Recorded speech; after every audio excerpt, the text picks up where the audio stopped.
5 das 6 empresas mais valiosas do mundo são americanas. No entanto, há pouco mais de 2 séculos, os Estados Unidos eram um país diminuto em população, ainda menor do que a Irlanda. O que aconteceu desde então é impressionante. E vou contar o porquê. No dia 1º de março, elaborei uma lista das 20 empresas mais valiosas do mundo por valor de mercado. Muitos desses nomes provavelmente são familiares para vocês. A primeira posição foi ocupada pela Apple, com mais de 2 trilhões de dólares, e a 20ª posição estava avaliada em cerca de 330 bilhões. Se analisarmos essa lista, vemos que a Apple lidera, acompanhada por outras 5 empresas americanas.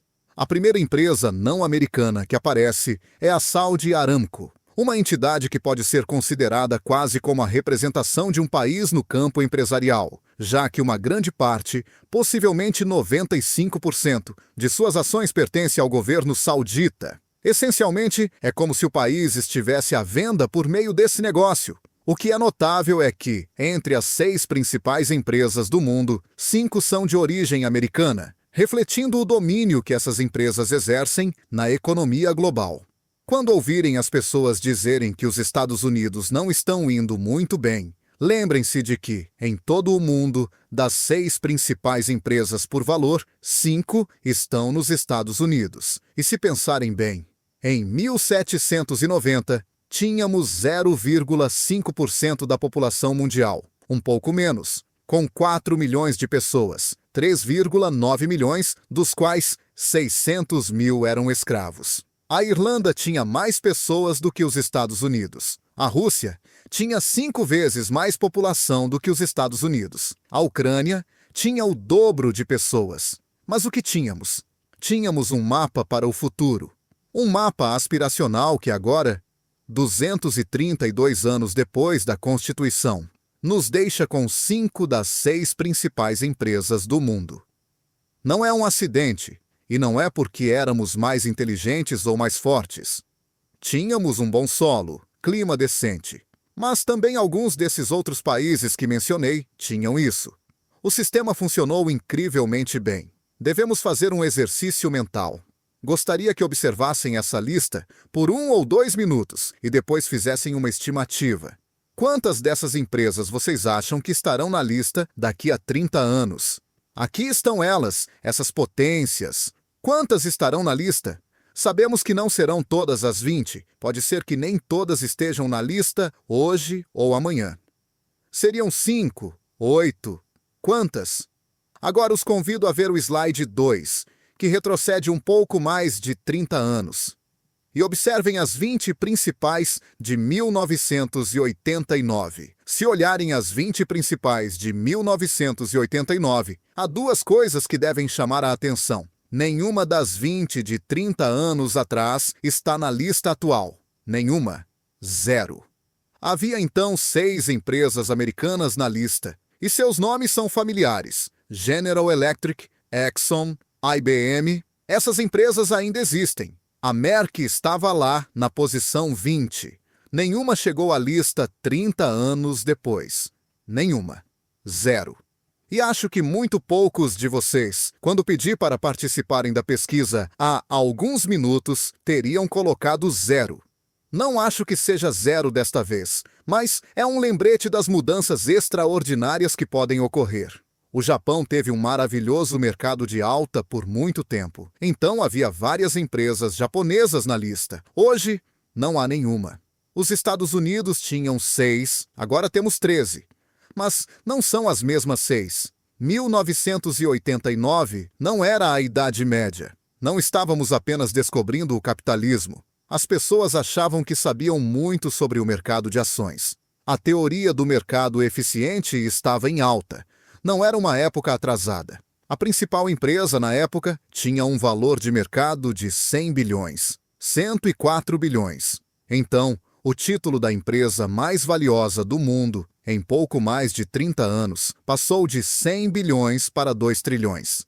No final da lista, a número 20 passou de 34 bilhões, para algo um pouco mais de 10 vezes isso. Isso diz algo sobre o que aconteceu com a desigualdade, que é um tema quente no mundo. Também diz algo sobre a inflação, embora esse não tenha sido um período altamente inflacionário em geral. Mas o que isso diz é que o capitalismo funcionou incrivelmente bem, especialmente para os capitalistas. É um número bastante impressionante. Poderia acontecer novamente que em 30 anos uma empresa multiplique por 30 o valor da Apple e lidere o mercado? Parece impossível. Mas a história já nos mostrou que o mundo pode mudar de formas inesperadas e dramáticas. Estamos tão certos hoje quanto estava Wall Street em 1989? Seria bom refletir sobre isso. Vou oferecer outro exemplo para que reflitam quando começarem a se sentir excessivamente confiantes em suas habilidades como investidores. Esse caso, aliás, constitui um forte argumento a favor dos fundos indexados. A chave para o sucesso em investimentos de longo prazo não era necessariamente identificar com precisão qual empresa específica triunfaria, mas simplesmente garantir que você estivesse participando do mercado. Era como embarcar em um barco que estava indo para um destino próspero. Todos esses barcos, ou seja, empresas, navegavam em direção a uma terra prometida de maior valor. E embora fosse benéfico escolher o barco certo, o mais importante era estar navegando. Mesmo que você não escolhesse as empresas com melhor desempenho, poderia obter excelentes resultados simplesmente mantendo um portfólio diversificado de ações. Na minha opinião pessoal, as ações americanas seriam a melhor escolha para essa abordagem. A estratégia consistia em manter esses investimentos por um longo período, cerca de 30 anos, permitindo que o crescimento composto e a expansão geral do mercado trabalhassem a seu favor. Esse exemplo demonstra por que os fundos indexados são tão eficazes. Eles permitem que você participe do crescimento do mercado como um todo, sem precisar prever corretamente quais empresas específicas dominarão no futuro. Uma tarefa que tem se mostrado extraordinariamente difícil, até mesmo para os investidores mais experientes. Mas, se você achava que sabia muito sobre quais empresas escolher, ou a pessoa que contratou e a quem pagava muito dinheiro tinha todas essas ideias, posso dizer que as melhores ideias dela, em 1989, nem sempre funcionaram tão bem. No entanto, elas deram um grande resultado. Mas, devido ao crescimento sustentado dos mercados, as pessoas se sentem poderosamente atraídas por indústrias que estão na moda.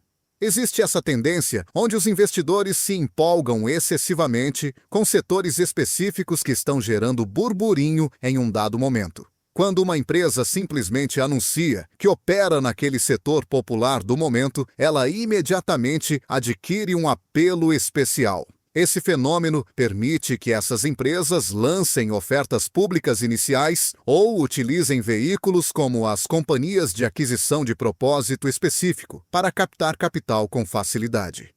O preocupante é que, no meio dessa euforia, os investidores frequentemente ignoram métricas fundamentais que realmente importam: os números reais de vendas, os lucros concretos e outros indicadores financeiros básicos. A lógica racional fica temporariamente suspensa, substituída por um raciocínio simplista baseado na ideia de que é preciso investir naquele setor simplesmente porque é o lugar onde se deve estar, agora mesmo. Esse comportamento de rebanho provocou bolhas em inúmeras ocasiões ao longo da história financeira, e raramente termina bem para quem chega tarde à festa. Então, deixem-me perguntar a vocês: qual era o lugar onde se devia estar em 1903? Meu pai nasceu em 1903. Não foi um grande evento, mas o que realmente foi uma grande notícia é que Henry Ford estava começando a Ford Motor Company. Ele havia falhado algumas vezes antes, mas estava prestes a mudar o mundo. O automóvel transformou o país. Temos uma grande companhia de seguros de automóveis. Se não houvesse carros, não teríamos a Geico. Ford introduziu o salário diário de $5, que foi algo enorme. As linhas de montagem, tudo. Os carros chegaram. Suponhamos que você tivesse visto rapidamente, em 1903, todas as rodovias interestaduais. 290 milhões de veículos nas estradas dos Estados Unidos. Tudo indicava que seriam os carros, os automóveis, o investimento certo. Possuímos uma empresa chamada Marmon. Compramos ela da família Pritzker há alguns anos. Os Pritzker haviam construído esse negócio a partir de muitas empresas que haviam adquirido. O nome da empresa era Marmon. Não sei exatamente por que Jay e Bob decidiram chamá-la de Marmon, mas eles tinham uma empresa chamada Marmon, que em 1911 foi a companhia cujo carro ganhou a primeira Indy 500. Talvez por isso a chamaram de Marmon. Estavam orgulhosos do fato de que a empresa, em 1911, ganhou a primeira Indy 500. Marmon também foi a empresa responsável por inventar o espelho retrovisor, embora eu não esteja completamente convencido de que isso tenha representado uma contribuição extraordinária para a sociedade. É o tipo de invenção que, particularmente no âmbito doméstico, provavelmente você não gostaria de destacar demais como um grande feito. A história por trás dessa invenção é bastante curiosa e pragmática. Durante a participação da Marmon na corrida Indianapolis 500, eles tinham um sistema onde habitualmente uma pessoa se sentava ao lado do motorista com a tarefa específica de olhar para trás para monitorar as posições dos competidores e informar ao piloto. No entanto, em uma ocasião específica, esse assistente estava doente e não pôde cumprir sua função. Diante dessa situação imprevista, como solução improvisada, mas engenhosa, eles desenvolveram e instalaram o espelho retrovisor. O que começou como uma solução para um problema muito específico no contexto das corridas, acabou se tornando um item padrão em todos os carros modernos. É um exemplo fascinante de como inovações às vezes surgem de necessidades imediatas e acabam tendo aplicações muito mais amplas do que as originalmente previstas. Suponhamos que você tenha decidido que os automóveis eram algo incrível e que algum dia haveria uma Indy 500, e que algum dia haveria espelhos retrovisores nos carros, e que algum dia 290 milhões de carros estariam circulando pelos Estados Unidos. Decidi olhar para a história e pensei em mostrar a lista de empresas automotivas ao longo dos anos. Originalmente, eu ia mostrar apenas as que começavam com M, para poder colocá-las em um slide. Mas, quando cheguei nas M, a lista continuava e continuava. Então, decidi mostrar apenas as que começavam com MA. Como podem ver, havia quase 40 empresas que entraram no setor automotivo, só começando com MA, incluindo a nossa pequena Marmon ali na coluna do meio, que durou bastante tempo. Ainda vendia carros na década de 1930 que eram realmente bastante especiais. De qualquer forma, houve pelo menos 2.000 empresas que entraram no setor automotivo porque claramente viam esse futuro incrível. E claro, lembrem-se de que, em 2009, restavam 3, 2 das quais se declararam falidas. Há muito mais na seleção de ações do que descobrir qual indústria será maravilhosa no futuro. A empresa Maytag lançou um carro. A DuPont lançou um carro. Havia a Nebraska Motor. Todos começaram empresas de automóveis, assim como todos estão começando algo agora com o que podem obter dinheiro das pessoas. Mas houve muito poucas pessoas que escolheram o vencedor. Não se podia investir na Ford Motor. Henry Ford tinha alguns sócios e realmente não gostava deles. Então, ele encontrou uma maneira de comprá-los. Isso foi uma espécie de início do financiamento automotivo. É uma longa história, mas não entraremos nela. Não se podia comprar a Ford Motor e, claro, a General Motors se tornou a empresa dominante. Finalmente, Henry Ford não fez a transição do modelo T para o modelo A muito bem. Quero compartilhar um conselho valioso para aqueles que estão começando no mundo dos investimentos. Alguém me perguntou se eu poderia garantir um retorno anual de 50% se tivesse que começar do zero com menos de $1 milhão. É uma excelente pergunta e fico feliz que a tenham feito. No meu caso particular, a resposta estaria na dedicação exaustiva. Me mergulhar em aproximadamente 20.000 páginas de informações financeiras. Por exemplo, quando me interessava por ferrovias, revisava minuciosamente o manual de transporte de Moody várias vezes. Esse documento continha entre 1.500 e 2.000 páginas. E ao estudá-lo, quando eu tinha apenas 20 ou 21 anos, descobri inúmeras oportunidades fascinantes que passavam despercebidas por outros investidores. Provavelmente, ninguém aqui conhece a companhia ferroviária Green Bay and Western. Mas na época, existiam centenas de empresas ferroviárias. E eu gostava de pesquisar cada uma delas em profundidade. Naquela época, todas as empresas ferroviárias tinham apelidos distintivos. A Northern Pacific era conhecida como Nipper. A Phoebe Snow operava no leste até Cornell. E a Green Bay and Western tinha o curioso apelido de Grab, Baggage and Walk. Esta última tinha uma peculiaridade financeira interessante. Emitiam títulos que funcionavam como ações comuns e ações comuns que operavam como títulos. Essas anomalias financeiras representavam oportunidades excepcionais para carteiras pequenas, embora não fossem viáveis se você estivesse lidando com milhões de dólares. Minha estratégia consistia em identificar e aproveitar muitas dessas situações especiais. Na verdade, foi precisamente esse conhecimento detalhado que impressionou Charlie Munger quando nos conhecemos. Ele ficou surpreso porque eu dominava informações minuciosas sobre pequenas empresas da costa oeste que ele acreditava serem desconhecidas para quase todos. Por exemplo, sabia detalhes sobre o Los Angeles Athletic Club, o que imediatamente criou uma conexão entre nós. Embora hoje eu não saiba identificar qual seria o equivalente atual dos manuais de Moody, minha recomendação seria adquirir conhecimentos profundos sobre pequenas empresas pouco analisadas. Com $1 milhão, você efetivamente poderia alcançar um retorno de 50% ao ano. Mas há uma condição fundamental. Você deve se apaixonar genuinamente pelo processo de pesquisa. Não basta amar o dinheiro. É preciso se apaixonar pela busca em si, de maneira similar ao que outras pessoas fazem com suas respectivas áreas. O verdadeiro sucesso vem de encontrar prazer no próprio ato de descobrir essas oportunidades. A especialização do cérebro humano. Um biólogo se dedica à sua pesquisa, movido por um desejo intrínseco de descoberta. Essa motivação parece estar profundamente enraizada em sua natureza. Embora eu não compreenda completamente os mecanismos do cérebro humano, e sinceramente acredito que ninguém realmente tenha esse entendimento profundo, observei que existem diferentes tipos de pessoas que experimentam uma emoção genuína e estimulante ao expandir seu conhecimento em campos específicos.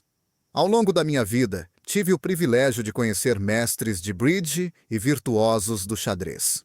Estabeleci relações com diversas pessoas que demonstram uma inteligência extraordinária em suas áreas de especialização, mas que, paradoxalmente, podem se comportar com surpreendente desajeitamento quando se aventuram fora dessas áreas. Essa observação me levou a uma conclusão fundamental. O cérebro humano é um sistema incrivelmente complexo que atinge seu desempenho máximo quando identificamos aquilo para o que está especialmente configurado. O verdadeiro segredo do sucesso cognitivo reside em descobrir para o que o seu cérebro está naturalmente preparado. E uma vez identificada essa predisposição, dedicar-se intensamente a desenvolvê-la até suas últimas consequências. Essa especialização permite aproveitar ao máximo nossas capacidades inatas, canalizando nossa energia para aquelas atividades em que podemos alcançar resultados excepcionais. É fascinante como certos indivíduos podem exibir habilidades quase sobre-humanas em campos específicos, enquanto mostram limitações surpreendentes em outros aspectos aparentemente mais simples. Essa dualidade destaca a importância de encontrar nosso próprio nicho cognitivo e desenvolvê-lo com paixão e dedicação. Isso é o que eu estaria fazendo se tivesse uma pequena quantidade de dinheiro e quisesse ganhar 50% ao ano, mas também quisesse simplesmente jogar o jogo. E você não pode fazer isso se realmente não encontrar o jogo interessante, seja bridge, xadrez, ou, neste caso, encontrar valores que estão subvalorizados. Parece-me que você está no caminho certo. Quero dizer, qualquer um que venha a essa reunião anual tem algo em mente, além de bridge ou xadrez. Então, fico feliz que você tenha vindo e volte no próximo ano. Acredito que a Berkshire é um bom investimento para manter. Mas, para um indivíduo em particular, como minha esposa, considero que o melhor é investir 90% em um fundo indexado. Com apenas uma pequena fração do investimento, ela terá o suficiente para viver muito bem o resto de sua vida. Pessoalmente, prefiro manter a Berkshire do que investir no mercado geral. Sinto-me confortável com essa decisão porque acredito que nossos negócios são melhores do que a média do mercado. Embora as coisas flutuem constantemente, a longo prazo, aposto na Berkshire em vez do mercado em geral. No entanto, nunca recomendei a ninguém que comprasse ações da Berkshire, pois não quero que as pessoas invistam pensando que estou dando um conselho financeiro. Em vez disso, recomendei fundos indexados S&P 500 há muito tempo. Tornei público que, após a minha morte, o fundo para minha viúva será composto por 90% em um fundo indexado S&P 510% em títulos do Tesouro. As tarifas geralmente são vendidas como uma ferramenta para proteger a economia local, impulsionar a indústria nacional e criar empregos. Mas a verdadeira pergunta que devemos nos fazer é: e depois? A história nos mostrou que as decisões econômicas raramente têm efeitos isolados. Quando um país impõe barreiras comerciais, não afeta apenas o preço dos produtos importados, mas desencadeia uma cadeia de reações que pode transformar a economia global ao longo de décadas. O que hoje parece uma solução simples para proteger certas indústrias, amanhã pode se tornar uma armadilha que desacelera o crescimento, aumenta o custo de vida e provoca tensões comerciais a nível internacional. As consequências dessas decisões nem sempre são evidentes à primeira vista, mas entendê-las é fundamental para antecipar para onde o mundo está indo. Porque, no final, a economia é um jogo de causas e efeitos, e tudo o que sobe, em algum momento, tem que descer.